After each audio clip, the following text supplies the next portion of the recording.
بسم اللہ الرحمن الرحیم۔ السلام علیکم دوستو، حضور صلی اللہ علیہ وسلم کی پیدائش کا واقعہ بھاگ 1۔ اسلامی بھائیوں اور بہنوں، حضور صلی اللہ علیہ وسلم کی پیدائش سے پہلے ساری دنیا میں بہت زیادہ گمراہی پھیلی ہوئی تھی۔ عرب میں تو لوگ بت پرستی کے اتنے عادی بن چکے تھے کہ وہ جب بھی سفر پر جاتے تو اپنے ساتھ بتوں کو بھی لے کر جاتے۔ ان میں گمراہی اور جہالت اتنی زیادہ تھی کہ وہ اپنی لڑکیوں کو زندہ دفن کر دیتے تھے تاکہ کسی کو اپنا داماد نہ بنانا پڑے۔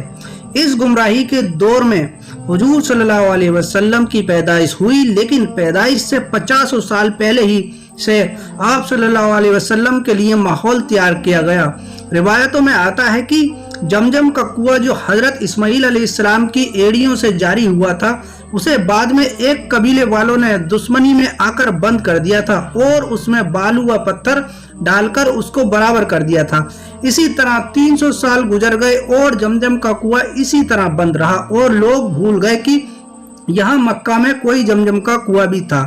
ایک دن حضور صلی اللہ علیہ وسلم کے دادا عبد المطلب رات میں سوئے ہوئے تھے تو انہیں خواب میں ایک انسان نظر آیا جو کہہ رہا تھا کہ پاک پانی کا کنواں کھودو۔ عبد المطلب ابھی اس انسان کو کچھ پوچھتے کہ اتنی ہی دیر میں ان کی آنکھ کھل گئی اور وہ پریشان ہو گئے کہ آخر یہ کون انسان تھا جو مجھ سے کہہ رہا تھا کہ پاک پانی کا کنواں کھودو، اور یہ پاک پانی کا کنواں کہاں ہے؟ اگلی رات جب پھر سے سوئے ہوئے تھے تو وہی انسان انہیں پھر سے نظر آیا۔ وہ کہہ رہا تھا کہ پاک پانی کا کنواں کھودو۔ ابھی عبد المطلب اس آدمی سے کچھ پوچھتے کہ آپ کی آنکھ پھر سے کھل گئی۔ تیسری رات حضرت عبد المطلب نے پھر سے وہی خواب دیکھا جو آج خواب ہی میں اس انسان سے پوچھنے لگے کہ آخر یہ پاک پانی کا کنواں کیا ہے اور کہاں پر ہے؟ اس انسان نے جواب دیا کہ یہ زمزم کا کنواں ہے جو تمہارے دادا اسماعیل کے لیے جاری کیا گیا تھا اور 300 سال سے بند پڑا ہے۔ اے عبد المطلب، تم صبح کعبہ شریف کے پاس جا کر بیٹھ جانا، ایک کنواں آئے گا اور ایک جگہ پر 3 بار اپنی چونچ مارے گا، بس سمجھ جانا کہ جمجم کا کنواں اسی جگہ پر ہے۔ صبح عبد المطلب کعبے کے پاس جا کر بیٹھ گئے۔ کئی گھنٹے گزر گئے، دوپہر کا وقت تھا لیکن ابھی تک کوئی کنواں نہیں آیا تھا۔ وہ اٹھ کر اپنے گھر کی طرف جانے لگے، تبھی اچانک وہاں ایک کنواں بولتا ہوا آیا اور پھر ایک جگہ پر 3 بار اپنی چونچ ماری اور اڑ گیا۔ عبد المطلب سمجھ گئے کہ وہ جمجم کا کنواں اسی جگہ پر ہے۔ حضرت عبد المطلب نے اسی وقت تمام مکہ والوں کو جمع کیا اور کہا کہ اے مکہ والوں، وہ جمجم کا کنواں جو ہمارے باپ اسماعیل علیہ السلام کے لیے جاری کیا گیا تھا وہ اسی جگہ پر ہے۔ مجھے خواب میں اللہ کی طرف سے بتایا گیا ہے کہ اس جمجم کے کنویں کو جا کر کھودو جو 300 سالوں سے بند پڑا ہے۔ یہ سن کر مکہ والے کہنے لگے کہ ارے عبد المطلب، کہاں تم ان چکروں میں پڑتے ہو؟ اس جمجم کے کنویں کو بند ہوئے 300 سال گزر چکے ہیں، اب تو وہ بالکل ختم ہو گیا ہوگا، اور اس کنویں کا کیا بھروسہ کہ ہم اس قدر محنت کریں اور پھر ہمیں کنواں نہ ملے تو ہماری تو محنت برباد ہو جائے گی۔ اتنا کہہ کر مکے والے اپنے گھروں کو واپس چلے گئے۔ عبد المطلب نے کہا کہ اے لوگو، میں یہ کنواں ضرور کھودوں گا، مجھے اللہ پر بھروسہ ہے۔ عبد المطلب کا اس وقت صرف ایک ہی لڑکا تھا، اس کا نام حارث تھا۔ اسی کے ساتھ لے کر عبد المطلب وہ کنواں کھودنے لگے۔ اس وقت مکہ کی زمین پتھریلی تھی، وہاں مٹی نہیں تھی بلکہ زمین پر پتھر ہی پتھر تھے، اس لیے یہ دونوں باپ بیٹے چھینی ہتھوڑی سے ان پتھروں کو دن رات توڑتے اور روزانہ صبح کو آ جاتے اور پتھروں کو توڑنا شروع کر دیتے۔ اسی طرح کئی مہینے گزر گئے لیکن زمزم کا کنواں نہیں ملا۔ اب تو لوگوں نے مذاق اڑانا شروع کر دیا۔ ایک دن دوپہر کی کڑی دھوپ میں پتھروں کو توڑتے ہوئے حضرت عبد المطلب بہت زیادہ پریشان ہو گئے تو اللہ کے سامنے ہاتھ پھیلا کر کہنے لگے کہ اے میرے مولا، اگر آج مجھے جمجم کا کنواں مل گیا تو اگر تو نے زندگی میں مجھے 10 لڑکے دیے تو اس میں سے ایک لڑکا تیری راہ میں قربان کر دوں گا۔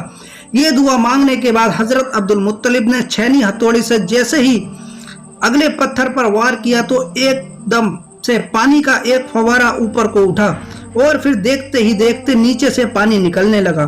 پانی نکلتا دیکھ کر سارے مکہ والے جمع ہو گئے اور بہت خوش ہوئے کیونکہ مکہ میں پانی آسانی سے نہیں ملتا تھا۔ عبد المطلب نے کہا بھاگ جاؤ اے مکہ والو یہاں سے، आज से इस जमजम के कुएं पर सरदारी मेरे खानदान की रहेगी, लेकिन हाँ, तुम सब इसका पानी पी सकते हो। जमाना गुजरता गया। हजरत अब्दुल मुत्तलिब को अल्लाह ताला ने 15 लड़के दिए। तो जब सारे लड़के जवान हो गए तो एक दिन अब्दुल मुत्तलिब ने अपने सारे लड़कों को जमा करके कहा कि ए मेरे बच्चों, जब मैं जमजम का कुआं खोद रहा था तो मैंने अल्लाह से दुआ मांगी थी कि अगर ये जमजम का कुआं मुझसे आसानी से खुद गया तो मैं अल्लाह की राह में एक लड़के को कुर्बान करूंगा। मेरे बच्चों, क्या तुम कुर्बान होने के लिए तैयार हो?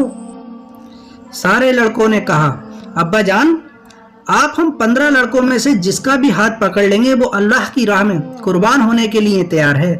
अब्दुल मुत्तलिब कहने लगे कि मैं ऐसा नहीं करूंगा, ये नाइंसाफी होगी, इसलिए मैं 15 पर्चियां बनाऊंगा और सब में लिखूंगा कि इस लड़के को नहीं जबा करना है, लेकिन एक पर्ची में लिख दूंगा कि इस लड़के को जबा करना है।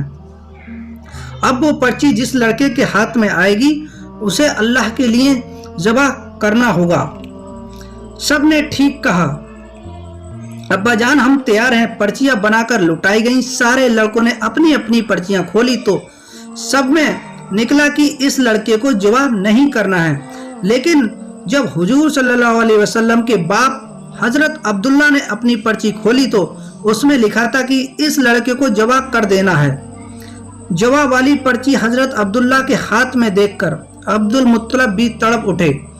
लेकिन हजरत अब्दुल्ला लड़कों में सबसे छोटे थे और बहुत ज्यादा खूबसूरत थे।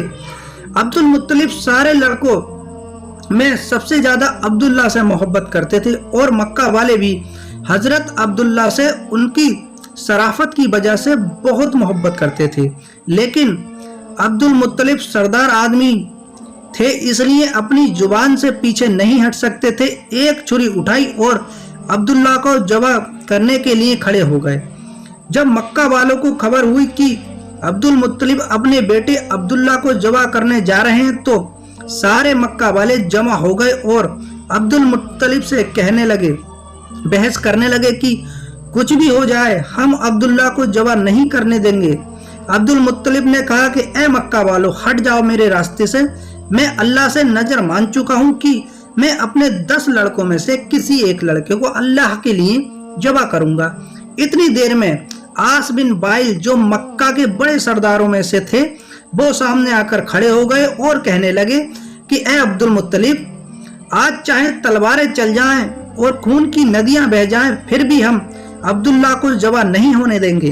अब्दुल मुत्तलिब ने जब देखा कि सारे मक्का वाले एक तरफ हैं और मैं अकेला दूसरी तरफ हूं तो कहने लगे कि ए मक्का वालों, एक शर्त पर मैं अब्दुल्ला को छोड़ूंगा, वो ये है कि नजरान में जो एक जादूगर औरत है, अगर वो कह दे कि अब्दुल्ला को ना जवा करो तो मैं जवा नहीं करूंगा, वरना आज मैं अब्दुल्ला को जवा करके ही रहूंगा। मक्का वालों ने कहा ठीक है, हम नजरान चलेंगे और उस औरत से मालूम करेंगे, जो कहेगी हम उसके लिए तैयार हैं। और फिर एक बहुत बड़ा काफिला मक्के से नजरान की तरफ रवाना हुआ। 400 किलोमीटर दूर नजरान का सफर करके ये तमाम लोग उस जादूगर औरत के पास पहुंचे और उसे सारी बातें बताईं तो उस जादूगरनी ने कहा कि तुम लोगों में अगर किसी बंदे को कत्ल कर दिया जाता है तो उसके बदले में तुम क्या मुआवजा लेते हो?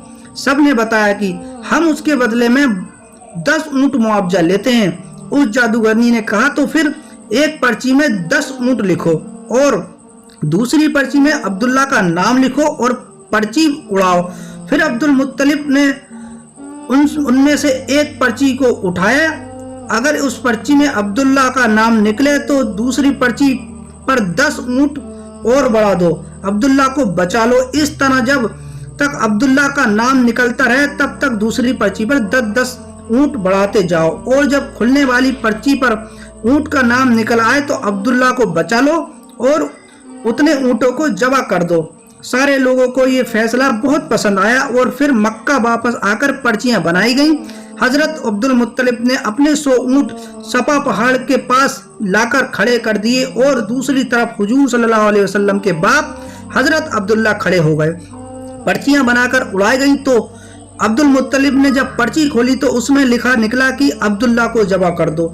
ये पढ़कर दूसरी पर्ची पर 10 ऊंट बढ़ा दिए गए और दोबारा पर्ची उड़ाई गई तो फिर से अब्दुल्ला का नाम निकला। ये देखकर दूसरी पर्ची पर फिर से 10 ऊंट बढ़ा दिए गए। करते करते 90 ऊंट बढ़ा दिए गए, क्योंकि हर बार हजरत अब्दुल्ला का नाम निकलता जा रहा था कि इन्हें जबा कर दो।